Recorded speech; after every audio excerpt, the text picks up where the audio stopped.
Hello and welcome to Three Peeps in a Podcast, the bonus show. 3 words for 3PIAPC was a tweet I received yesterday from Lee Williams, resilience, effort and progress. And you know that the effort has gone in when you see half the team on their backs on the pitch at the end of a performance. And that is exactly what we wanted to see. We didn't see that for large parts of last season. And if the effort goes in, then the fans come away happy. I've got Matt Withers with me. Matt, your broad brush stroke, please. Morning, Patch. Yeah, well, that's 4 words to start, but I know you meant the main words. That's okay. Yeah, I'll forgive Bigsy there. Exactly that. As fans, yes, obviously you want to see quality, you want to see attacking football, but more than anything, you want to see effort. You want to see a team of 13, 14 players that leave everything out on the pitch, and that's exactly what they did yesterday against all bar where they are a Premier League side. Because they are, they were class, Fulham, absolute class. Best side I've seen for a number of years. Yeah, absolutely. And the 3 words from Lee Williams. We've got Lee Williams with us now. Lee, thanks for those 3 words. I'm liking the new little segment you've created. So thanks for that. And how are you doing? Yeah, good. Morning, gents. Yeah, you're welcome. I thought I'm a man. I have lots of words sometimes, as you know, but I thought I'm going to try and start summing up stuff with 3 words to see how I feel sometimes. So it was easy yesterday. There were lots of words to choose from, I thought, but those are the ones that stood out for me. No, brilliant. So I was there yesterday in the Lansdowne Lounge pre-match to do a few interviews. So I got interviews with Paul Cheesley and Howard Pritchard, and also recorded a great little section that they did where David Lloyd, the MC in the Lansdowne Lounge, introduced all the players. So Jeff Merrick, as I said, Paul Cheesley, and Janssen Derrick were there also, as well as Howard Pritchard. So it was a real buzz in the Lansdowne Lounge when the former Players Association was being spoken about. Neil Palmer was there, who I interviewed on Friday. So I've literally just published that episode of Robins Reunited. So please do check that one out as well. But back to yesterday, Matt, the starting lineup came out. Masengo, unfortunately, is suffering with an injury. We think he's going to be out for a couple of weeks. So there was a change to be made there. And there was a question whether he would take out Baker and put in Jay Da Silva. And that's what happened. So we lined up Dan Bentley, George Tanner, Callas, Atkinson, Da Silva across the back. Weimann moved out to right midfield. Matty James and Tyreek in the middle. Pring kept his place on the left, and great news for me with Nahki Wells starting up as a 2 with Chris Martin. Is that how you saw the team, Matt? And were you happy with those changes?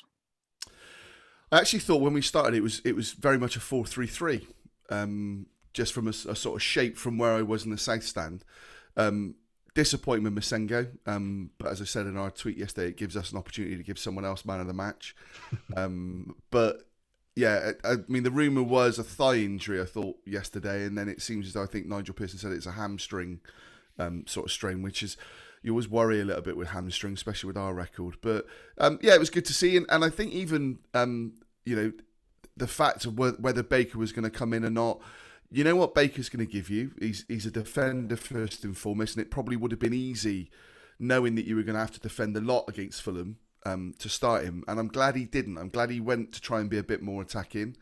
And as you say, I just think Nahki Wells' performance, obviously his goal in the sort of 20 minutes last week or half an hour last week, but even the game before that, he looked really lively. So I was really pleased to see that. And yeah, it was probably the side I would have picked. The interesting thing for me was the bench. Joe Williams being back on there, Callum O'Dowda being on there. No Zach Viner, no Antoine Semenyo, no Alex Scott. So it kind of shows now the strength that we've got. And I said that to one of the chaps by me. Look behind you or next do you know? Did you sense I was going to say that? And then I thought, no, I'll change that. But I said to him, when you look at it, last season we were talking about kids, the likes of future stars, Tommy and Sam, or the two Sams. Yesterday you looked at that bench and thought, yeah, we've got some game changers on there that if things aren't going well. And that's kind of showing that, with the injuries and that, maybe again highlights just how unlucky Dean Holden was. And the same with Nigel Pearson last season. But yeah, it's what I would have gone with, to be fair. Yeah. Lee, your thoughts on that lineup yesterday? Any changes you would have made at the start? No, I think it was. I think it was a good starting lineup. It was nice to see De Silva back in there. I think I'd really looked at Fulham. Obviously, we know that they're a good side, but one thing that I noticed as the match started and as it went on was that they weren't a big side, with the exception of Mitrovic and one of the centre backs. So I think that defensively, he was probably less worried about needing Baker's height in there to bring Jay back in. And like you, nice to see Wells and Martin up front for me, because I think that as we'll probably get into, Wells demonstrated that willingness to kind of go and run in the channel sometimes. So we had a couple of options with the balls going forward, and we were mixing up a little bit. So it was good to see that. Brilliant. But same as Matt, the bench was interesting and actually quite reassuring in a way. Yeah, it's that competition for places that is great to see, because Nahki Wells knows if he doesn't perform yesterday, he's likely to be out of the team again next week. Same with Tyreek. He knows that he's got Masengo and Williams and Andy King all sort of vying for those midfield positions. So it's only going to bring good performances out of the players, Matt. Yeah, 100%, and that's what you want, isn't it? And any manager wants a small enough squad. You don't want it too big, but you want the quality in there. And Tyreek's come out of the cold a little bit, hasn't he? But he's now in there, and often says, once you've got the shirt, you've got to keep it, because there'll be other players coming in. And I thought he did okay yesterday, Tyreek. But it's just that strength now that we've got. And I think we're starting to see it in you always talk about 2 players for every position. I think we're starting to really see that now. Just for me, is that up top Chris Martin replacement. Yeah. Okay, cool. Right, into the minutes as coined by Adam Gould. So the first thing I've got written down is on the 7th minute, Bobby Reid getting booed. Now, this is something that seemed to split the fans yesterday, and I couldn't quite believe it myself.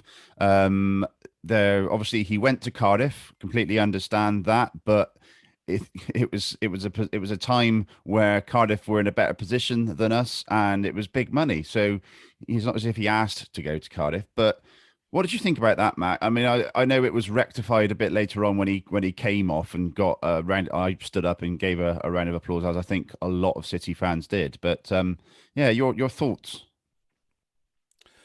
Everybody pays their money and can have whatever opinion they want at football. 100%. That's the beauty of the game. I was disgusted yesterday. Bobby Reid went to a Premier League team, albeit Cardiff, and had served us well. Yes, he'd had that one exceptional season, but he'd always been in and around. He'd always gone out on loan and wanted to play. And he's a Bristolian at the end of the day.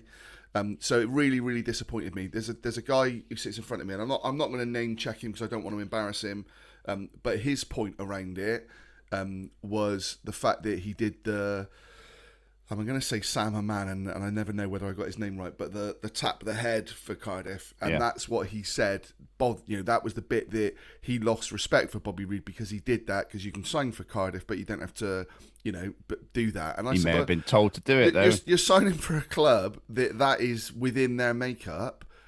Exactly that. The media team are going to say, well, you're now a Cardiff player, and that's the thing with it. So it really, really disappointed me, and I don't understand it. I really don't. Not when the likes of other players who've been and gone have come back and haven't had that. When it's one of your own like that, no, not for me. I think it was really, really poor from City fans. Yeah. Lee, any conflicting opinions there? No, I was a bit surprised at the amount of booing, I have to admit. Like you say, everyone's got their opinion on it, but I thought it was a little bit absolutely, and that's the great thing about football. Everyone sees things differently, but yeah, we can only give our opinion. I always think about it, Patch, as well, in that if you're Bobby Reid and I don't know, Fulham don't have the greatest season or whatever, and he's out of contract, City go in for him, you're going to think to yourself, well, yeah, but last time I was there, I got booed after everything, and that's the bit I don't get. And I never get when you boo top quality strikers, because they're always going to make you shut up. So yeah, for me, I was really disappointed with it. Yeah. Obviously Joe Bryan on the bench as well. We were talking about the former players association at the start, and then Robins reunited. So 2 former players there. For me, it's always good to see former players with, I can't think of many exceptions, but you always clap them on, clap them off. And there might be sort of what's the word, ironic boos or something like that, when Yeah. they get the ball, but then it usually turns into a cheer. And that's where I thought that was going, but yeah, didn't with some sections. Anyway, let's move on. 14th minute, 50-50 tackle won by George Tanner, and the crowd go wild. Lee, talk us through your thoughts on that start from George Tanner. Yeah, I think Nigel's talked about this in the past, hasn't he? About sometimes where you kind of need the players to do something, or it can be a tackle or a chance. And I can't remember the last time in a City match I saw one of our players go in for a tackle like that. Because I was sat in the Lansdowne upper with my family, and you could see it. It was a kind of Nathan Baker-esque takeoff. He was not pulling out of it. You're just kind of praying he's going to make it, and he made it with interest, didn't he? And I think it kind of really just picked it up, because I'd scribbled down, as you said, I was in the 40th minute. In the first 10 minutes, it kind of felt like we'd set up like an away team. We were quite slow with the ball. Yeah. Bentley a couple of times was looking to play, and you could see, certainly from the vantage point I've got, that Backinson and JDS and James were just telling him to calm down and stop. And actually, if you were looking at that from the video, which I guess the kind of tactics video is from where we're kind of stood, it was on. If they'd wanted to play, because our offensive Fulham were in that first sort of 10, 15 minutes, they could have, the play out was on to turn and actually counter-attack them if they wanted to. Now, obviously, it's probably, pre-match instructions, let's play calm, let's settle into the game, maybe Fulham are a good side. And you can't have your cake and eat it. It's good to have that calmness and Matty James there and do it. But it kind of meant that we never really had anything to really get going, did we? I didn't think in that first 10 minutes, until that tackle happened. And then it kind of felt like we were in the game a little bit more then. So yeah, it just felt, that opening 15 just felt to me like they were both sort of sussing each other out, Matt, in terms of who's going to make the first move. But that certainly, that tackle from George Tanner, and the fact that it sort of span into play and he then picked it up and we had possession was great. Yeah, it was. It was funny. Nigel was asked after the game about, I think Ali may have asked him about him being one for the future.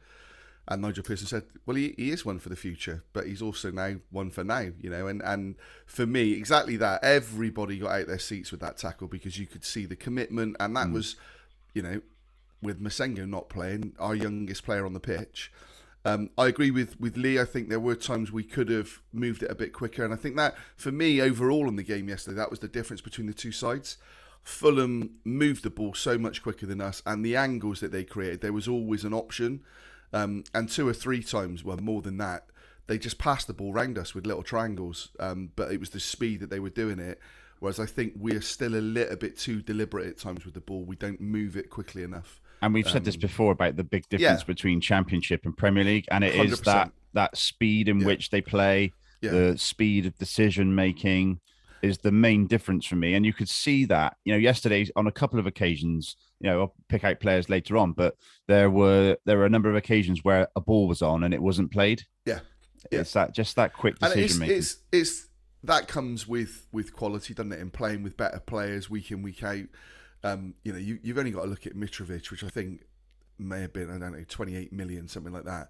The ball just stuck to him. And don't get me wrong, he did a lot of things later in the game that, he wasn't 28 million pounds worth. But he seemed to, everything that came up to him, he held and brought others into play quickly. He seemed every time a ball came in the box, he managed to get his head on it. Harry Wilson, absolute quality. And I've seen him play for Cardiff and wasn't impressed, but I thought yesterday, every time he got the ball, I thought, oh my God, we're gonna struggle a little bit here. But yeah, that was the difference for me. But you're gonna get that, because like I said, I don't know too many players that they let the centre half go that was on loan, didn't they? Who's gone to Palace.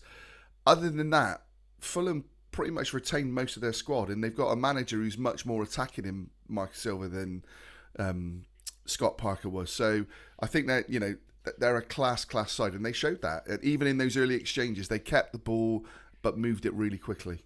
Okay, 17th minute, good interplay between Martin and Wells, feeds Weimann, who can neither control or steer onto Pring. And Lee, that was our first real opportunity. You either think Weimann's going to take it down and shoot, or flick it on to Pring to have a go on goal, but a chance nonetheless. Yeah, it was a chance, and it was a nice bit of interplay as well between the three of them. And I think I was reading an article afterwards, or might have been an interview, where they kind of said it didn't come off very often, or they looked, and I thought it was actually a little bit harsh. I actually thought that when they had the opportunities, they did actually look like they had some patterns of play between them, and they kind of were all on the same wavelength.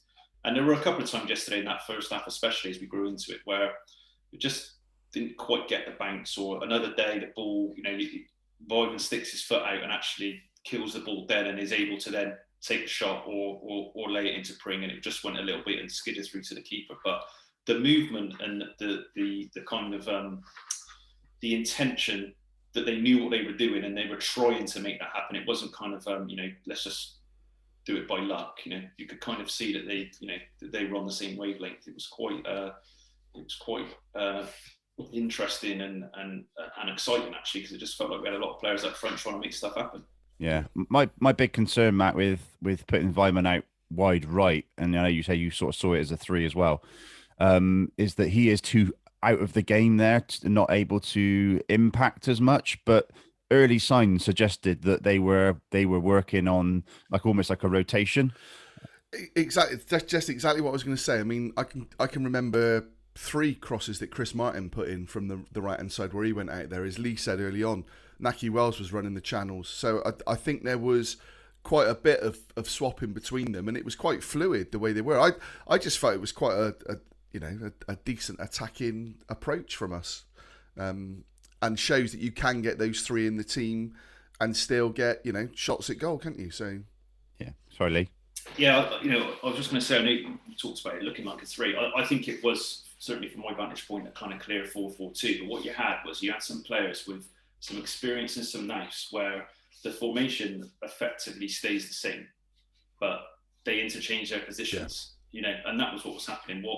When Wales went out into that channel because the ball went down there, Weimann cut inside to make up that kind of second striker option to try and get some bodies in the box if the cross was going to come in. And I'm sure we'll get to it in a minute, but I thought it was really interesting that we nullified. I thought in the last 25 minutes of that first half, we nullified Fulham. Silva was pulling his air out below me, and we've seen it with the changes that he made at half time, because we forced Fulham to change the way that their system and their tactics, how they were set up, because they weren't getting any joy really at all. Yeah. Okay. Chance for Nahki Wells in the 25th minute. It was a cross in from Jay De Silva, and Wells just sort of gets too far in front of the ball and ends up almost handballing it, Matt. Just kind of missed his kick, didn't he? It was, it was another good move, and again showed his intent in getting in there. But yeah, he should have done better with it. Yeah. Yeah, and there's one just after that, a long throw in from Callas. It was flicked on by Chris Martin, and you think, okay, he's got the ball, he's flicked it on, falls to Nahki Wells, and it just gets stuck under his feet, Lee. Yeah, I turned around to my dad, and my lad was sat. That the bloke behind you, yeah?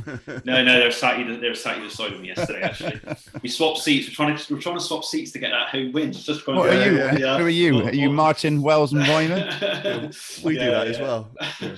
And I turned around to them and said, if there's one person you want that chance to fall to in the 6-yard box in your entire team, and you've wanted it for all season, it's Nahki Wells. And it's just one of those things that another day it's sweet as a nut, and it's in the back of the net, and we're all going mental. But it was, I think, having that natural striker in the box as the second man, if you're aiming at Martin with these long throws, and I know your much maligned long throws probably have overdone them a little bit, but if you've got someone in there, you do kind of create those chances. So unfortunate, but a chance created nonetheless. And we've said about the long throws, Matt, haven't we? And the fact that they've been taking too long to dry the ball, and they're basically being cut out. But a couple of times yesterday, there were opportunities created, and the crowd seemed to be getting behind it with the old Magnuson hand clap as well. So I think if it's used at the right time and sparingly, it could be effective. Completely agree. It's just I think certainly in the last few home games we've overused it. It was almost any time there was a throw from just inside the opposition half, Callas was wanging it in there, and as you said, it was getting the towel. A few times yesterday he didn't use the towel and he took it really quickly. He shaped to take a long throw and then drop the ball back, which that's what you need to do. You don't want it to be prescripted the whole time and the opposition know exactly what you're going to do. So no, a couple of times I thought it worked yesterday. Yeah. Yeah. Okay. 33rd minute. I've got Wilson causing problems, and he is brought down by Atkinson. The free kick comes to nothing, but we've already touched on Wilson and how dangerous he was during the game yesterday. 40th minute, a chance for Chris Martin. It's a shot on target. It's well hit, but it skids off the defender, and the keeper saves. But Lee, that was good attacking play and a good shot on target. Yeah, it was, and again, kind of similar to what we were saying about the Naki Wells chance earlier. I think my old man turned around to me and went, "Shot on target at last," type thing. It was one of those ones where whilst there had been some good play in that first half, we still hadn't really made the keeper work a whole amount, had we? No. And it was good to just get those shots away, and because you don't ever know what's going to happen on these pitches. Sometimes they skid, they might have banked a little mishandle. When you've got two up top, which I'm a big advocate of, you could end up with a tap in. So it was nice to just get those shots away, and it was nice. I think Naki did it a few other times during the rest of the match, where sometimes just take your luck. Sometimes they go in, don't they? Yeah, absolutely. You score the old adage. 100%. 42nd minute, a great shot from Anoma was well saved by Bentley, Matt. And obviously we waxed lyrical about Bentley last week at QPR, but some really important saves towards the end of the first half. Yeah, was that the move where Wilson backheeled it into his path and he hit the first time shot? Yeah. I mean, a brilliant move, just a sweeping move. Wilson, a first time really clever backheel. And Atkinson, it was actually a better save than it probably looked, because Atkinson's just in front of him and tries to make the block and it doesn't quite happen, and Bentz has to smother it. So to smother it and hold on to it. But yeah, I kind of I wasn't applauding physically, but in my mind I was applauding because I thought what a great move that was, and just I like to see class players. And Wilson got a bit of stick and accused of diving one or two times from our lot yesterday, and I think there was one where the ref didn't give a free kick because of it in the second half. But that Atkinson foul, the guys in and around me are all sort of, oh, you're diving, oh, you cheat.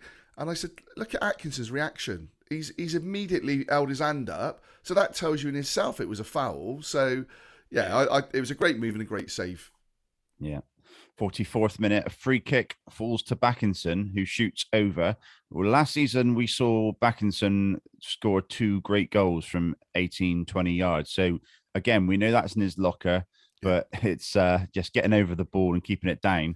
Yeah. And then literally a second later, there's a great ball over the top. Backinson finds himself as the furthest man forward, and he just tries to bring it down and doesn't quite do the job, Matt. Yeah, again, a little bit like the Weimann one, just a little bit unlucky, couldn't quite get the right connection to it. But good to see him striding forward like that, and those 2 quick, opportunities. So it's always difficult with Tyreek because he has that casual look about him when he's playing, and that's just his style. I mean, and I'm not comparing the two, but Patrick Vieira was like that. Which I suppose I am comparing the two, but I don't mean in terms of the quality. Not the first time. Exactly, no, it's not. But I thought it was good to see Tyreek doing that. But yeah, it just didn't quite work out, did it? And it, again, small margins. Your thoughts on Backinson first half, Lee? Yeah, I thought he had a good first half. He always wants the ball, and I think back to the point you were talking about earlier about us not moving it very quickly, and I guess the difference between the two teams as well, and I'll bring Backinson into this, is it, I don't know if it's a confidence thing, because what you've got with the good teams is if they all trust their players and they've got players saying, give me the ball, they give them the ball, and then the ball moves around faster. Backinson wanted the ball all the time yesterday, and even if there was a player right behind him, he wanted the ball. And we didn't always give it to him. And I'm not saying it's the right decision, give it to Backinson all the time, but there were a lot of times where he definitely could have had it. And I think he plays on that half turn quite a lot. He's good at that. And actually that's sometimes where we can, maybe on that half turn, we can turn defence into attack quite quickly. We have had a little bit of, that's probably been the one area of the pitch, hasn't it, where we've had a lot of changes. So have we really got a lot of consistency in there, with the exception of Matty James? The people who Matty James is playing with has been almost different. How do you see Matt, and how do you see James and Backinson playing yesterday? Were they sort of taking it in turns to go forward and sit, or? Yeah, I mean, it was a little bit like that. I mean, I think Matty James is a quality player. he's experienced, so he knows when to go and when not to. I mean, I think he probably, from where I was, looked to be the one who was sitting that little bit more. And he likes to make things happen. Then he's the one who likes to make the passes. That kind of quarterback role. I thought a couple of times yesterday with Matty James, and we talked about playing it quickly. I thought he actually played 2 or 3 passes too quickly at times, and actually just needed to put his foot on the ball, and it would have opened the play up. But again, you can't criticise when you want them to play quickly. But yeah, I think Tyreek was probably given a little bit more of the license to try and get forward, because certainly he was the one that was going into the box, wasn't he, making those runs. Halftime summary from Rob. Decent half of football. Fulham carry an obvious threat, but good to see us rising to the challenge and seeking to go toe-to-toe. Positive intent shown in the selection today, and we've taken that forward into the game. Weimann is literally everywhere, does not stop. And we've said this many times, that Weimann is the engine room of the team. Yeah. Sorely missed last season. And where would we be without his running, I guess, Matt? He's the trigger for a lot of what we do, isn't he? The press and the way that we want to play. And yeah, he just, and for a guy that had the injury that he had, to come back and be performing like he is, he's one of those, Andy Weimann, probably doesn't get anywhere near the credit that he deserves. And that's because obviously he's in the side primarily as a striker and doesn't score the goals that he probably should. But you can't criticise the bloke's effort. And yesterday, I think he played in, let alone the rotation in the front, he played in sort of 3 or 4 different positions yesterday during the game, didn't he? So I got a lot of time for Andy Weimann. And Lee, was it a case of keeping Andy Weimann on the pitch, bringing Wells in to get Wells his chance, keeping Andy Weimann in the team, playing him out wide so that he could then interplay, and he basically replaced Masengo, didn't he? Yeah, and I think that without with Semenyo not even in the squad, I do wonder. It'd be interesting to know if there was a reason for that, whether he's had a knock or whether it was tactical, because that's all, as you said, all he's done is replace Masengo. Now, Masengo's not a right-hand side player, and actually Weimann just played very much like Masengo's been playing, which is he's busy, he's lots of energy, he's still got a bit of quality going forward, he's attack-minded. We don't probably have that right-hand side option apart from Semenyo. I would argue if you're playing with 2, see on the other side you've got Pring, De Silva, O'Dowda can play on that left side. So I think it was just, I don't think we were moving Weimann to fit in Wells. I think if you asked me to carry on playing with that setup, I would, because I think you've now got a more natural goal scorer higher up the pitch in Nahki Wells, and I don't think you lose anything with Weimann where he was, because I think he's clever enough to be all over the pitch and fill in the holes. That's the type of player he is. Yeah. Okay. Into the second half, 47th minute. It's the first time that Mitrovic hits the woodwork. So he hit the bar first of all in the 47th minute. 49th minute, Wilson heads back across and Mitrovic unmarked heads in. It's 1-0. A real sucker punch after 49 minutes. But just a little under note here. Fulham were celebrating in the crowd with Reece Porter. I don't know if you saw the story about that, but fantastic to see. And, even the City fans were applauding that, Matt. Yeah, lovely. And funnily enough, that's what I was looking for on my phone then, because I'd seen it yesterday. Also have to say, and I might be wrong, so I'll stand to be corrected, but I didn't see the referee book him. I was going to say that. I hope they didn't. And it was, and again, I'll get the name wrong, Carvalho, whichever the guy was who'd gone in. I didn't see the ref book him, and I thought that's what you want to see. You want, that for me that's what football should be about. It is a fans' game. The young lad Reece had obviously had a bit of stick, and for the Fulham players to do that for him, that's made his year, well, probably his 10 years, and actually will also have embarrassed those bullies that had trolled him. So yeah, really good to see, and as I say, credit to the ref. I hope he didn't book him. If I'm wrong on that, then he didn't. Good. I'm glad, because that was good. But yeah, nice touch. The goal, terrible defending. The cross coming in, and then Jay De Silva was all over the place. I mean, I've watched it back a few times, and he doesn't run backwards as if he's going to try and head it. He turns his back and then is sort of running as if there's no one behind him and he's going to go and run and clear it, and Wilson, I mean, someone sort of said to me, how does Wilson beat Jay De Silva at the back post? I said, well, because it was a completely free header. Jay didn't know where he was. All Wilson's got to do is knock it back. Mitrovic stood in the 6-yard box. Maybe we should be a bit tighter to him. But yeah, Bentz has got no chance with that, has he? But yeah, it was a poor goal to concede all round. Absolutely. Okay, 63rd minute. Sub Baker for Pring with Jada Silva pushing on, and Williams for Backinson. Lee, your thoughts on those substitutions? Did they come at the right time? Was it the right man for the right man? They probably came a little bit too late, in my opinion. So I kind of touched on it earlier. I thought that you could see Silva was going mental at the end of the first half, and he was warming the guy that came up that actually put the cross in for the goal. They went 4-4-2 and matched us up. And I kind of said to my dad that what we're seeing now in that first 10 minutes of the second half was they've gone man for man, and now we're seeing their quality, because man for man, they're better than us. That's no disrespect. Generally speaking, they were better than us, and that was why they dominated that first 10 minutes to put that pressure on. When we made the change and then changed our tactics, we then came back into that game in the second half, and I think that it's great. It's great to see. It was probably about 5 minutes too late. I think he was going to bring O'Dowda.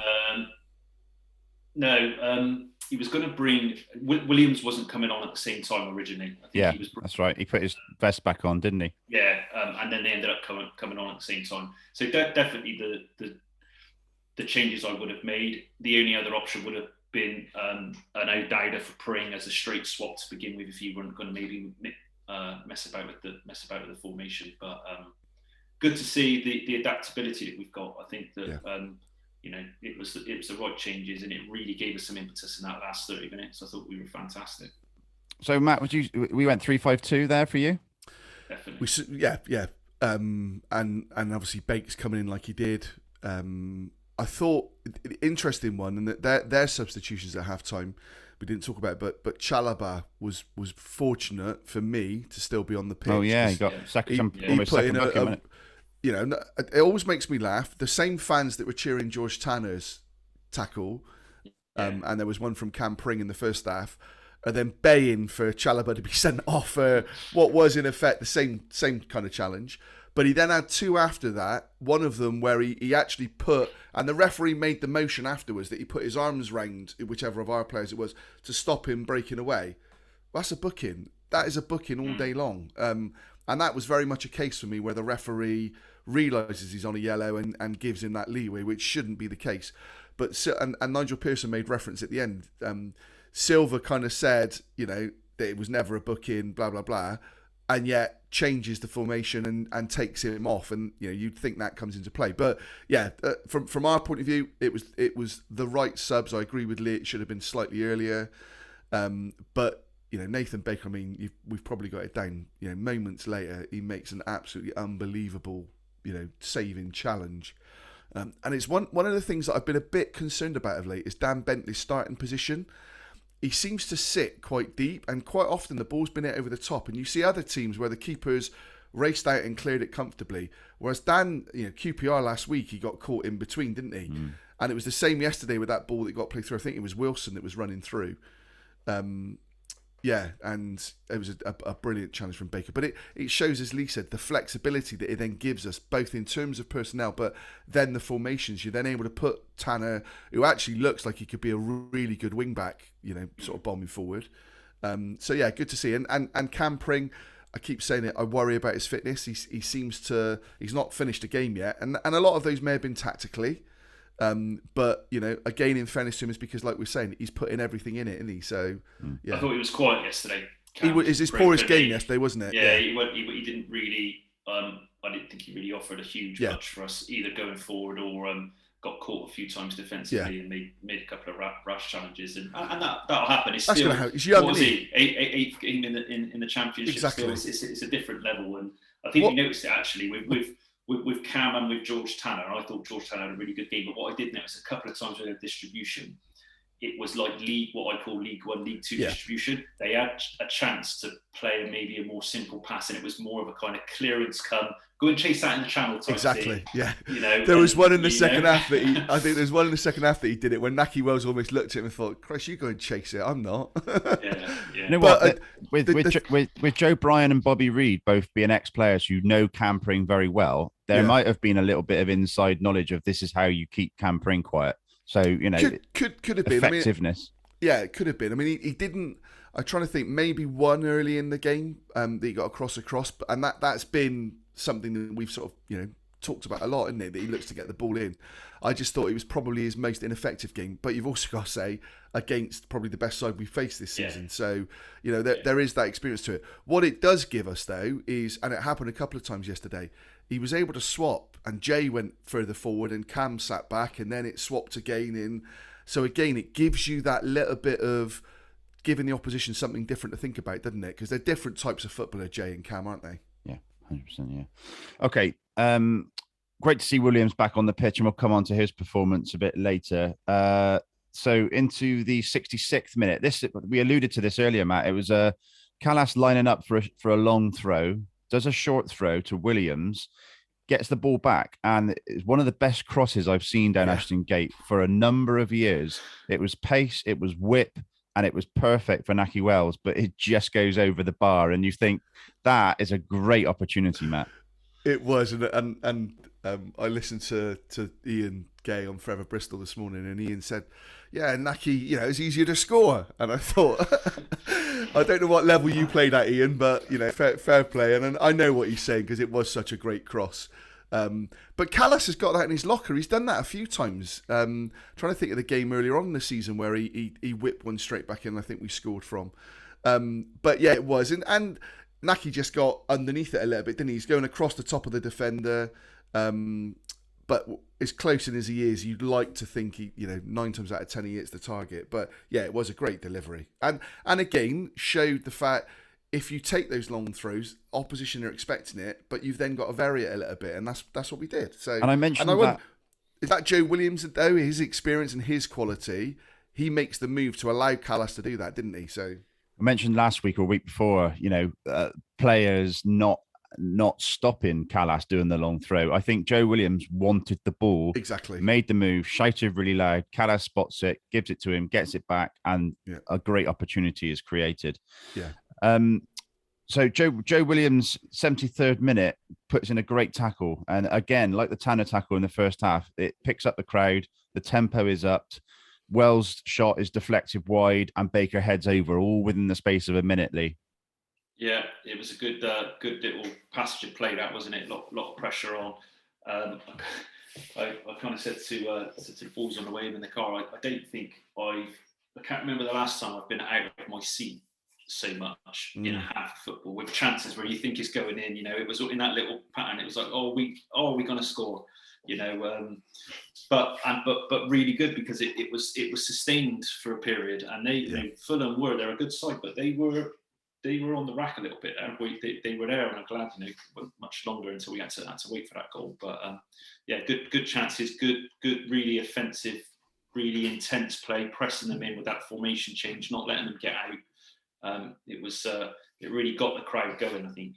Yeah, I think that's the thing. It got the crowd going, Lee, and the crowd got behind them, didn't they? It was almost like the last sort of injury times knock-ins of a game where you're pushing for an equaliser, but it was 20 minutes or whatever it was, 15 minutes before, and it felt again a united kind of approach.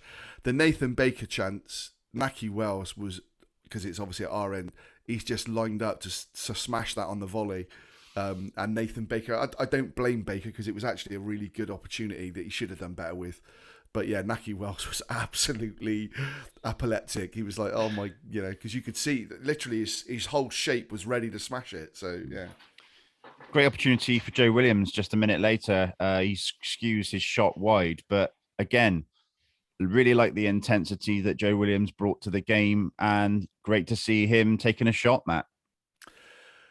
We saw him at Forest Green, and I'm not sure how fit he was even then. I think we're going to have to see Joe Williams in fits and starts a bit like this until he gets up. Let's hope we see him again. Exactly, yeah. So that he gets up to match fitness, because obviously he's had a horrendous injury record with us. But within that brief cameo, I didn't look to see what minute the sub was, but within that cameo of whatever it was, 20, 25 minutes, you saw the quality of the guy. You know, he buzzes around, he demands the ball, he can pass, he can tackle, he can shoot. And you look at that and you think, a couple of months' time, Masengo playing like he's playing, Matty James playing like he's playing, and Joe Williams in that midfield. That is a decent midfield, isn't it? Andy King as well. And you've got Andy King as well, and you've got Tyreek, you know, who played yesterday and played well. So again, it's that strength in depth. But yeah, I was hugely impressed with Joe Williams, and lots of fans were when we sort of saw social media. Yeah, I seen a stat today, and I'm not. I like stats. You know, I'm an analyst by trade, by job. But he was on for 27 minutes yesterday and completed the fourth highest amount of passes in the team, and that's over and above people that were starting. And I think he had a pass accuracy rate of 86%. And the only person that was above him was someone like Callas, who, you know, a lot of those passes are not going to be passes where he's trying to get forward. And I think you're right. You touched on the Forest Green bit. I was at that game, and he just wants the ball all the time. Yeah. Whoever's got it on the pitch, he comes from side to side, throw into throw, just give me the ball, and we've seen it. And really excited to think that he might be able to maintain some fitness and go there, because he has got shot. We've seen it in pre-season. A few balls in pre-season from long range, and he had that chance with it lined up. I thought, you know, are we going to fashion a chance there? So yeah, it is. Things are looking positive in that department for sure. Yeah. I think what be the challenge is, can you find the right blend? Yeah, exactly. Yeah, it's good point. Yeah. Matt, 76th minute, Palmer for Tanner. Does Palmer come on and go right wing back, or does he tuck in? Where did you see that? I think they've sort of said about bringing him on and having to play him as a 10. I think it probably was slightly withdrawn.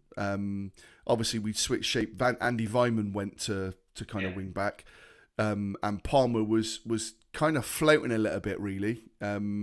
So you still had the two with Weimann and Wells, but I think Palmer was sort of sitting in behind them, and it made us more open. And you know, Andy Weimann would do a job for you, but he ain't a wing back, so you're going to get caught at times from that perspective. But Palmer, you know, we've said often enough on here, I really like Casey Palmer. I think we've still not seen anywhere near the consistency that he needs to produce.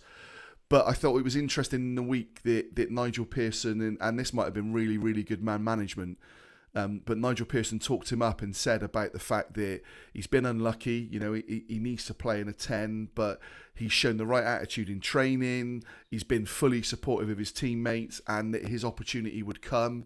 He really likes him as a young man. He brings him on, and you know, he scores the goal that gets us the point.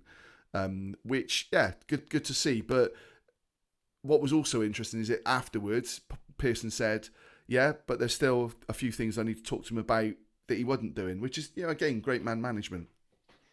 Yeah, he picking up on that point is a good segue. And he Pearson said that he asked to play in that 23s game of the week to keep his match fitness up, even though obviously the result went against us.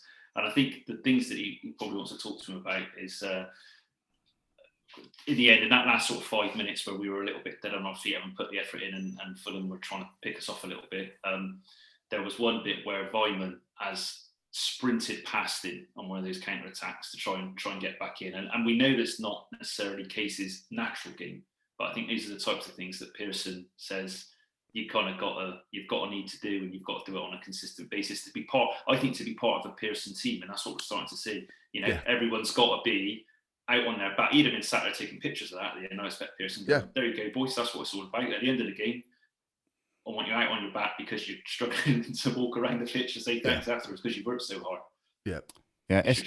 It's at this point in the game that I think I'd like to see Nigel Pearson in the dugout, and lo and behold, a minute later, he appears. Throughout the game, you had Curtis Fleming, who's now been given a permanent role as assistant to the manager. With Paul Simpson being his right-hand man, if you like. And as soon as Nigel Pearson comes down to the dugout, they both sit straight back down on, and that is, they're there to consult rather than to direct on the pitch. And I thought that worked really well, Matt. Yeah, it did. I'm still at a loss with Nigel Pearson as to why he's in the stand, when he's in the stand, how long he's in the stand for. I felt it needed him to have come down that little bit earlier. Yeah. And in fact, at the start of the second half, the way that Fulham were bossing it, I felt then he needed to be down, because there's absolutely no two ways about it. We've seen an upturn in performance when he's been on the sidelines and coming down. But I also, and Lee knows this better than me from where he sits, you do get a much better view and much better perspective of your team shape and what players are doing well and not. So I do understand it. I just think he's such an imposing character that on the sidelines, he makes a difference. And he did for me when he came down yesterday. Yeah, I'm with you. I would like him down for at least the last half an hour. Yeah. Lee, have you got a view on this? Obviously, you've heard us wax about it on the podcast now pretty much all season. What's your thoughts? I think I'd probably come from the camp of I think horses for courses, and I think we've seen that with him. Sometimes we've seen him down for a whole game. I do, on Matt's point, sitting up in the Lansdowne and kind of having that view of the game that I like, which is that kind of tactical side that I love looking at and seeing how people move. It's a fantastic view out there for seeing it. And it's quite interesting because you listen to sort of Radio Bristol on the way in, listen to your podcast and your guests talk about stuff, and I'm there thinking, nah, it wasn't that shape if you were sat up here. And I can see, because you've got a different perspective, it can sometimes look a bit different when you're sat that high up. You can clearly see how things are laid out and what moves people are making and all of that type of thing. I think that you got the work is done Monday to Friday, and Pearson's also very big, isn't he, on accountability and responsibility. So unless something's going, if something's going completely awry, sit down. You should let the players get onto it to a certain degree. Let's not forget that Curtis is his assistant. I think that is really key. That he's Nigel's a manager, Curtis is an assistant manager, and now he's got some first team coaches. Assistant to the manager.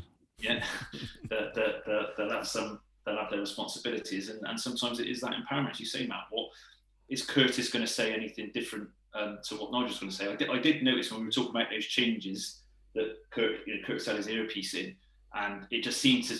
I think that's probably the only thing for me. Obviously, he was trying to get some kind of message across. Were we going to bring one sub on, two subs on, that type of thing? And with the noises, sometimes something getting lost. But I'm not particularly precious about it. I think it's you got to trust the manager to make the decisions. It's what he's there for, and to be in the right place at the right time. I see what you're saying, Lee. But for that whole 12, 13 minutes he was there, he was giving instructions the whole time, really animated. And lo and behold, the next minute, Vyman crosses, almost creates an own goal. So that was one chance. 79th minute, Williams cross finds Martin, who spins really well, forces a save. Palmer equalizes with a goal that came out of nothing. He had no right to steer that in from that angle. And I was quite shocked when I saw the net bulge. Personally, it was such a fantastic goal, Lee. There was a little bit of interchange on it. I think it was the shot that got saved. I didn't actually see Palmer connect because I turned away like going, I can't believe it. And then I turned back round and the ball's in the back of the net and there's cheering. And I was like, it was. I understand what you mean. There is that kind of intensity that comes from Nigel barking out some instructions and the players reacting to it. And that's what I mean. Sometimes it can be a bit hindsight. If he'd have been there, all of the second half would they have done it. But if he wasn't sat at the top, perhaps he might not have noticed some of the subtle changes that Fulham had made in their formation to then make the changes that he's made. It's a really good point. And Lee, I know you've coached as well, but I know I know this is youth football, but me and my brother would be sort of stood on the sidelines. Do you sit up in the stands at youth football? You don't have the luxury of the stands. But when you're that close, it's very intense, and you're trying to focus on what's happening with the ball, and you're trying to focus on where the players are. With Pearson, he's obviously a very, very measured character. The emotional man that I think we all thought that he was going to be, he doesn't seem to be that. He seems to be, like I said, very measured. So actually, being sat up in the stand, he is able to sort of take that immediate passion and you're right in the mix of it out of it, and he can sort of get the message. It's just getting the message, and then is Curtis giving the right message. But as you say, it's horses for courses. He comes down at a time where he feels he needs to. For me, I think if he'd been slightly earlier, who knows? The goal, absolutely, and I'm in the south stand. I didn't see how he scored from the angle that he scored, and like you, Patched, when the net sort of bowls, it was like, oh god, it's gone around the back of the net. Just couldn't see it was gone. It was only then seeing Palmer running off that you thought, oh bloody hell, we've scored. But yeah, a really good angle. I mean, Silver's come out and said it was offside, and I think when the ball got played in from, was it Williams into Chrissy Martin, Palmer probably was offside, but it's that sort of phase situation there. Then when Martin takes the shot, I couldn't then necessarily tell if he was offside, but good save by the keeper. Martin probably should score from where he is. And I mean, in fairness, their keeper, Dan Bentley made a number of good saves, and obviously they hit the bar. And I said to Treen yesterday, yeah, well, it's not a shot on target because obviously it's hitting the post, so it's not on target. But with Bentley's saves, you expect them to make them. Their keeper, I thought, made two worldy saves yesterday. Yeah. So very easy to say they missed chances, and Mitrovic misses an absolute sitter, which we'll talk about. But actually, their keeper made two top class saves, albeit we then scored immediately from one through Palmer. Yeah. 85th minute, there was a ball over the top to Wells, and he again just couldn't quite bring it down, Lee, couldn't he? Yeah, another one of those ones which was just so close. And if he did, we're through, and he's got a good chance, I think. But it's good to kind of be creating those opportunities, because it's not FIFA football, is it? It doesn't, every time you put it through, it's not pre-programmed. It's all going to work. I much rather see that more offensive play that we had yesterday. Because the next time it goes through, it's he does control it, or the ball's different, and it's the QPR goal that we saw the week before. It's the right. We're in these matches now. For me, we're right in the matches. We're giving as good as we can get. Yeah, you've got to ride your luck, but you've got to ride your luck at the Championship. I was chatting to a mate of mine in the week on a golf course. I think he does support the blue side, but he was kind of saying that Championship is just crazy, because after 2 games this season, nobody had a 100% record. What he was like, what the hell's that about? I couldn't, after 2 games, nobody have a 100% record, and that kind of sums up the league, doesn't it? Yeah, fantastic league. 90th minute, you see 3 minutes of injury time go up, and then there's 2 gilt-edged chances from Mitrovic. He missed a sitter after bringing it down really well and skewed it wide, and then his cushioned header hits the bar as well. So 2 chances where we've had heartbreak in the last minute too much this season, and you almost think that's going to happen again, Lee. Yeah, I think we're probably caught between the crowd and actually how well we were playing, and can we go and get a winner? And I think that Pearson was trying to go and get a winner. I think under previous managers, we'd have taken the draw and tried to sat in and invited the pressure and probably conceded more chances. We were riding our luck a little bit at the back, and also when that whistle went, I think clearly a little bit of fatigue in there to be expected, because I thought the back line in particular were immense with the effort that they put in. And Mitrovic, as you touched on that at the beginning, is a different class. I do think we talk about it because we don't really want to talk too much about opposition chances, but he also, in the sort of early part of that second half, had that volley out of nowhere, but there was no backlift. Yeah. And I just said, how's he even created that chance? But that is what £25 million strikers they can do. That's the difference. And I was very surprised that a couple of those chances didn't hit the target, at least, and obviously grateful, because I think it would have been really frustrating to have done what we did to get back into that game and almost fashion some winners to then go and lose it at the end. Yeah. I was surprised just how mobile he was yesterday, Mitrovic. I thought he looked a class act, I thought, and yes, okay. Maybe even he was a bit surprised that Baker got so underneath that ball that it then fell to him, but his touch to cushion it, and you just felt, oh God, he's going to smash this now, it probably went 10 yards wide, didn't it? It was an unbelievable miss from a player of his quality. I think part of it was that we actually defended him pretty well. He didn't really do much in the first half. It was very much back to goal from him. I know he got his head on a couple of things, but they weren't real clear chances. And even in the second, even I know he scored early in that second half, but he didn't really have a lot. And I think that it was, probably a bit of frustration on his part of I've got this chance. He really snatched it, didn't he? He did snatch it, as opposed to being composed. And I think that's we have to give kudos to our defenders there and how well they actually did play him and just let him have ball in areas where he didn't really hurt us too much. He didn't hurt us individually, did he? But again, I think you said it earlier on, the way that he brought others into play and the way that he was. I was just a little bit. It took a fraction of gloss off of the Nathan Baker sort of cameo, because it could have been the difference and could have been a goal, and Bakes just got it all wrong.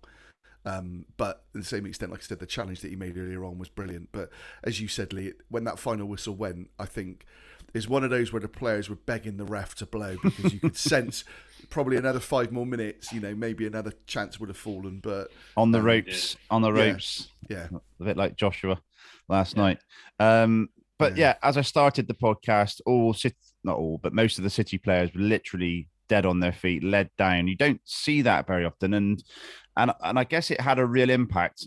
But we don't want to sort of almost they don't want to be overused. It's one of those things. They might see how that reaction was portrayed and how it was received by the fans. But do you see where I'm going with that? It's like we haven't seen that for a while. But the level of effort they were putting in, particularly towards the end, was intense. I think that epitomises what Nigel Pearson wants his side to be. He wants a side that absolutely leaves everything out on the pitch, to a man, put in that performance. That they were always going to have to work hard. It's one of those things. When you haven't got the ball, you have to work harder. And I think it finished 64% possession to Fulham yesterday. Slightly more in the first half, but overall I think it was 64%. So we spent a lot of time without the ball and having to work really hard against some really quick, lively players. The likes of Bobby de Cordova, Wilson, who again. Sorry, who?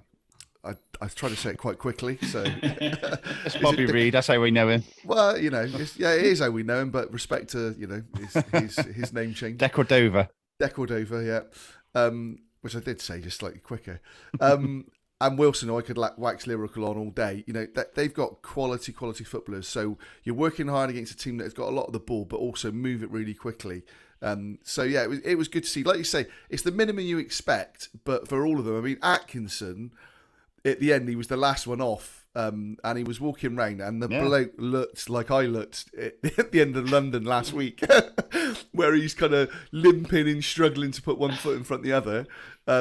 But you're talking about a guy who last season was playing League One football, and has now stepped up, and he's playing. He's really relishing it, isn't he? Yeah, and what a signing! But I know what you're saying, Patch, but I think, as I say, that's what Nigel Pearson wants his side to do as an absolute minimum, and then the quality comes in as well. Okay, so it's a draw. We had a couple of tweets in. I'll read one out, and then I'll get the rest ready, Matt, whilst you do your rating. So the first one was from Nige Whittle. Enjoyed that today. A good championship game. Fulham played some great football. City were robust and well organised first half without holding much of the threat. 31% possession at home was kind of expected against Fulham. Second half, Fulham had 2 or 3 chances before they scored and looked good. The formation change at 1-0 down was spot on and gave us more width and creation. Crowd were great, and in the end, a great point. Well done, boys. And Matt, the crowd were great yesterday from start to finish. The crowd or the crowd? Was that your little Irish twang there? The crowd were great. The crowd. Yeah. They were. Yeah, right. And again, I think because you're playing against a quality side, it's enjoyable to watch, isn't it? And I think football fans like to watch good players. But from minute one, all around the ground, not just the Section 82 boys and girls, it was, fully supportive. And as Lee said, the tackle from George Tanner, the Joe Williams thing, but it kept the momentum going. And that's, again, too often we've had managers say that the crowd need to get the players going. And for me, it's always the other way. If you see the players putting it in, then the crowd will get behind them. But yeah, I thought they were brilliant, the crowd yesterday. Really, really good. Brilliant. Lovely. Okay, let's come on to the ratings, Matt, and I'll come back to some tweets afterwards, if that's okay. Yep, okay. So, Dan Bentley, okay, it's a goal conceded, but I don't think he can be blamed for it. I thought again he made a couple of really good saves. I think I'm starting to change tact a little bit on the captaincy side of things because I'm watching him a little bit closer now, and he is obviously very vocal. We know that about him, but I quite like the way that he's conducting himself. I guess, you know, as I said, I didn't think he had to make many worldy saves, but he did have to do a couple of sort of, you know, smart saves.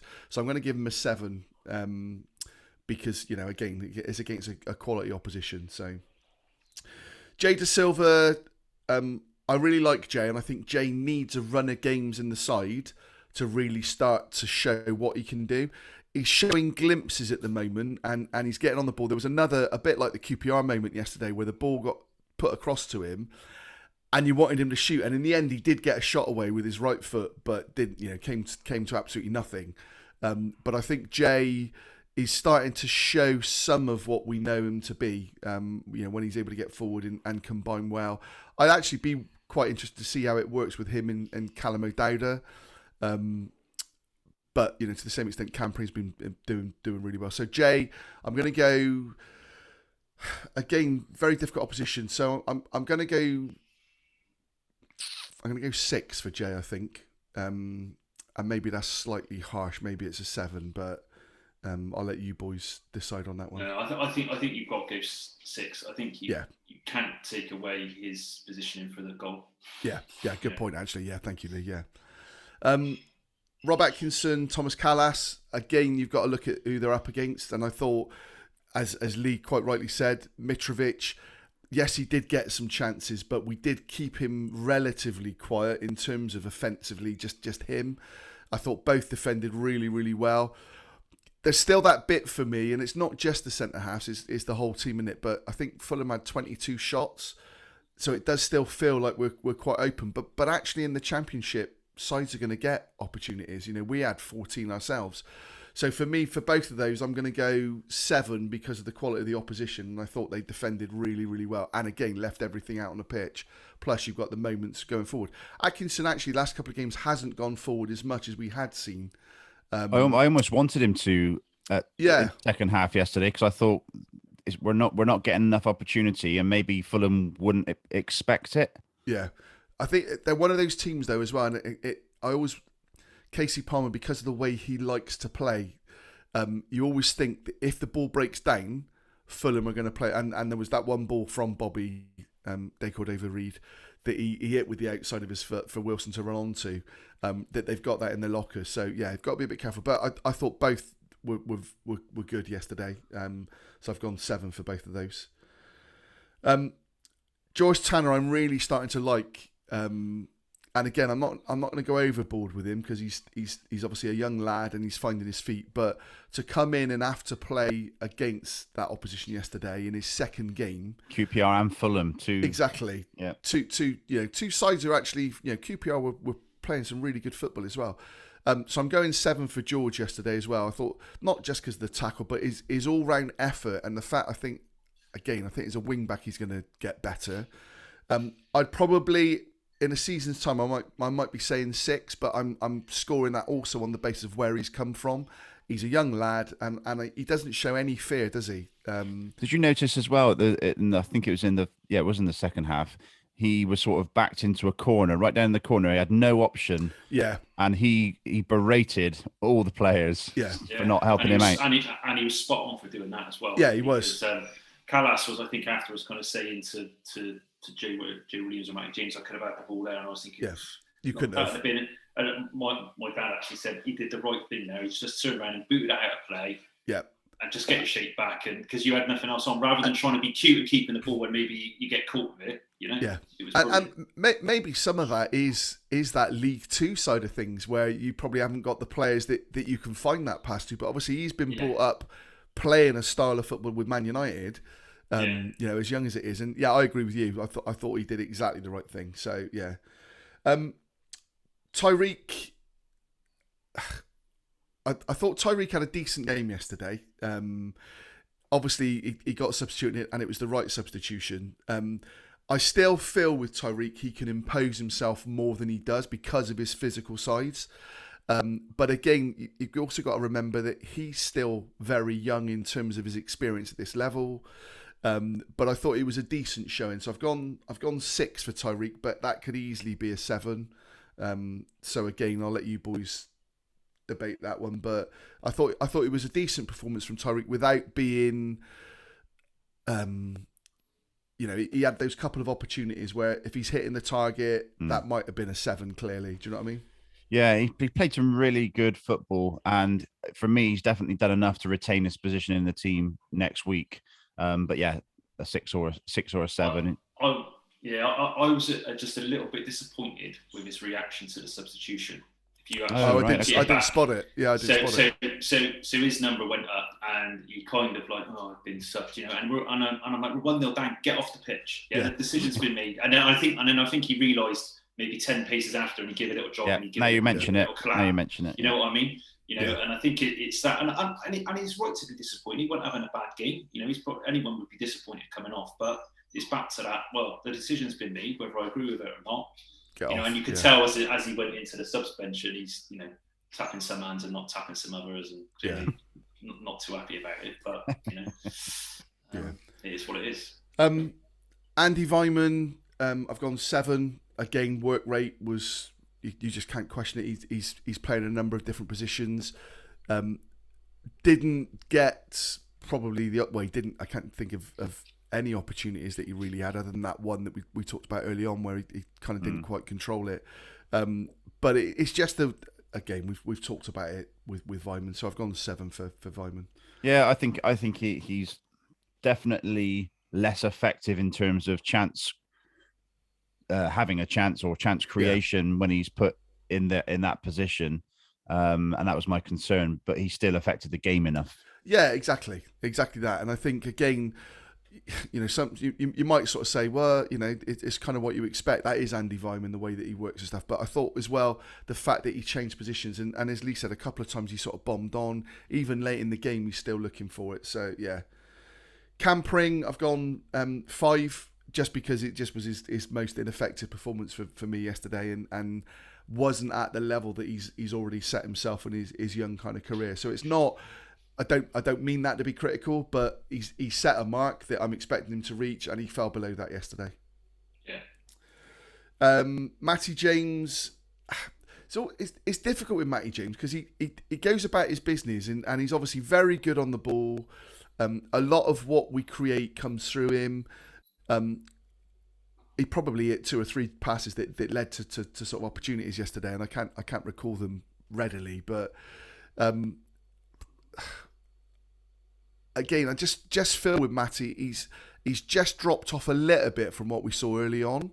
But I don't know. I've gone 6, but then I'm thinking, is that a bit harsh because he still kept us going and he was still the kind of the engine that's in there, the kind of captain in the middle of the pitch. So maybe it was a 7 on the basis of the others. Yeah, it's a tough one because it was Backinson going forward more than him. Yeah, and a lot of what the work he was doing was maybe not as visible. So yeah, it's a real tough one. I'd go 7 because I think he's just a quality player that has come in and cemented the effort levels that you expect and you want. So I would go 7 personally, but Lee can take the final judgment on that one. Yeah, no, I'd go with 7. I think Matty brings, and we've seen it. I know I talked about it at the beginning about how he slowed it down, but actually there's other times where, more often than not, it's the right call. I know I kind of said there's a couple of things early on where I thought, perhaps we could have countered quickly, but there's a couple of times where you can see some of the younger players getting ahead of steam, and he's just like, right, just calm down there. I think there was a throw in at one stage where they're looking to do it. He was like, no, wait, we need to just get our shape back a little bit here before we do this, because if we transition and lose the ball, we could be in a bit of trouble. So he didn't touch the ball though, did he, for the first 10 or 15 minutes? No, and that it was weird. Backinson was on the ball a lot. He exactly. just didn't seem to be in a position where he could get on the ball at all. Yeah. He's actually physically stronger than you give him credit for as well. He's quite a unit to get past, isn't he? So yeah, no, I'm happy with a 7. And then up top, Chrissy Martin and Naki Wells. I thought Chrissy Martin, first of all, I thought worked hard. His touch wasn't quite there yesterday, so I've gone 6 for Chrissy Martin, and that probably could be a 5 because of a sort of dropping below what you'd expect. But I think you're right with the 6 because of the fact that he created the goal. Yeah, and he moved out wide a couple of times. There was one passage of play where we broke and he got the ball and he tried to play a really intricate pass when there was an easier ball out wide. But that's kind of the man where he's come from, the level he's played at, where he's looking to play that kind of killer ball as well. I just felt it didn't quite come off for him yesterday, but he kept working really hard. And I still think with Chris Martin, he's a little bit Marmite for a lot of fans. I still think some of our fans don't appreciate what he brings and the fact that he does take an awful lot of stick from opposition defenders. I just felt, as I say yesterday, his touch was a little bit not up to his standard. He's playing a lot of minutes, isn't he? So you've got to bear that in mind as well. So yeah, I've gone 6 for him. Naki, I thought, worked really hard. I mean, yes, he had the headed chance. There was another one where, and I'm not sure who it was that put the cross in, where he comes in on it and he side foots a volley that looks all ends up like it's going in, and the keeper made a brilliant save again. I thought Naki Wells looked like a striker yesterday, which I know he is, but he was on it. Whether the goal last week has given him that confidence, but it felt like he could have scored yesterday a couple of times. He was in the right positions, and I think he needs to keep that performance up, and we need to stick with him because he will score goals. There's no two ways about it. He was just a little bit unlucky yesterday, so I've gone 7 for Naki. Yep, happy with that. And then sub-wise, I don't think we did early enough. I mean, we've waxed about Joe Williams, haven't we? So on to Nige. It's funny, isn't it? Had that been probably any other team than Fulham and maybe Bournemouth yesterday, West Brom. I think West Brom possibly, yeah. Fans would have been coming out going, that's 15. I think it's 15 games. 15 games now at home. Mention it. Do you know what I mean? And that was the difference because you recognised it was a point against a team that you think if anyone finishes above them, they will get promoted to the Premier League. Because they're that good a side. So for me yesterday, it was very much a point gained as opposed to 2 points lost. And we really are seeing the progression under Nigel Pearson now. For me anyway, some fans may still argue about it, and some fans will still talk about our home record. I had a mate of mine who is a gashead, admittedly, messaged me last night saying, "Oh, you concerned about your home record, mate?" And I said, genuinely, I'm not, because the way we're playing, Blackpool, we should have won. Swansea, we should have won with the opportunities that we had. Luton, we should have won. So I'm not. We are creating it, and you're seeing it. So, yeah, I thought Nige got most things right against a good side yesterday. He changed it, maybe slightly late. So I'm not going to go over the top. I've gone 7 for Nige as well yesterday. I think that's fair enough. I think pretty much average 7 there, isn't it? Seems to be, which, again, you've got to up your levels against the best team in the league, haven't you? So, yeah. Brilliant. Okay, I'm just going to read through a few tweets and then we'll talk about Wednesday. So one in from Rob Collins. Fulham thoughts after an overnight reflection. I think that was the most enjoyable game I've seen since the Man United night. Moment of the match for me was George's crunching tackle. You heard that around the ground, and what a start he had. First time, this is from James Smith. First time for a while, I saw committed battling performance for over 90 minutes. Joanna Baggs, definitely great to see them playing for their shirts. Seem a real togetherness in the squad. Can't wait to see Williams, James, and Hanel Masengo in the same team. Chris Hicks thought all the subs made an impact. And yeah, there was one from Matt Withers I saw as well. Tanner's tackle, Williams' energy and drive, definitely see progress. So thank you for all those tweets, especially one from you, Matt. So into Wednesday then, Millwall away. How do you see us lining up? Just come to you firstly. Do you see many changes from today's starting lineup? Sorry, Saturday's. Yeah, no, I don't see not being tactically aware of how Millwall set up and whether there's any specific changes that, I don't know if they're a big side like Cardiff, in which case you might see a Baker in for De Silva.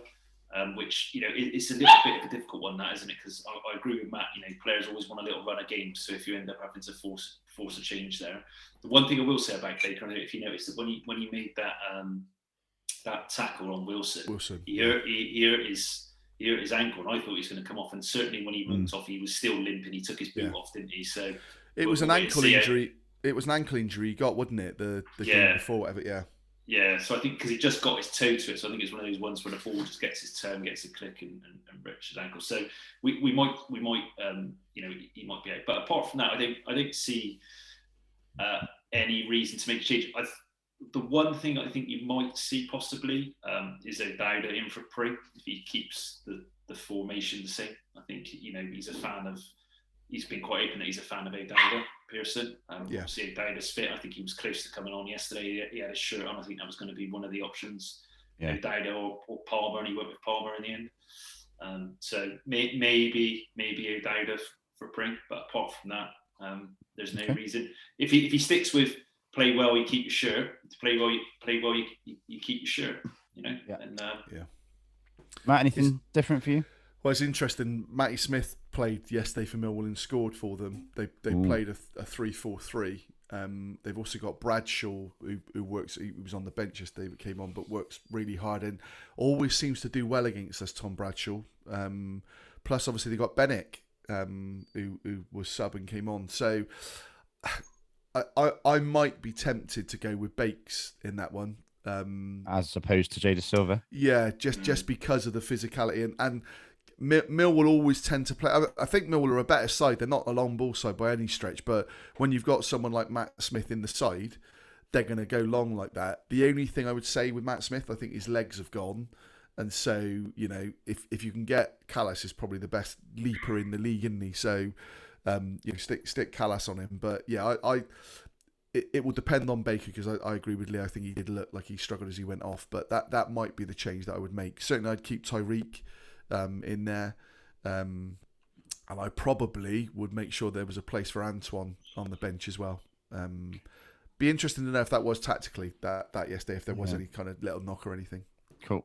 Okay. Thank you both. A very enjoyable match, a very enjoyable day, and a very enjoyable podcast. So just want to give a quick shout out and a big thanks to Terrace Life for sending me these mugs. So I've got a dry blackthorn cider one, which I'm showing you guys on the camera, and also up to date with the old mansion bet one. So very nice. Thank you to those guys and for the prize that they gave us to give away a few weeks ago. So big thanks to those guys. Thank you, Matt. Thank you, Lee. We'll be back. Thanks, Big Nice to see you, mate. Thursday morning, I guess, or maybe even Wednesday night, who knows, with the Millwall reaction. But don't forget to check out that Robins Reunited episode, and please do get behind the Former Players Association. If you know anyone who used to play for City, one game or however many games, 600 and odd games of Lewis Carey.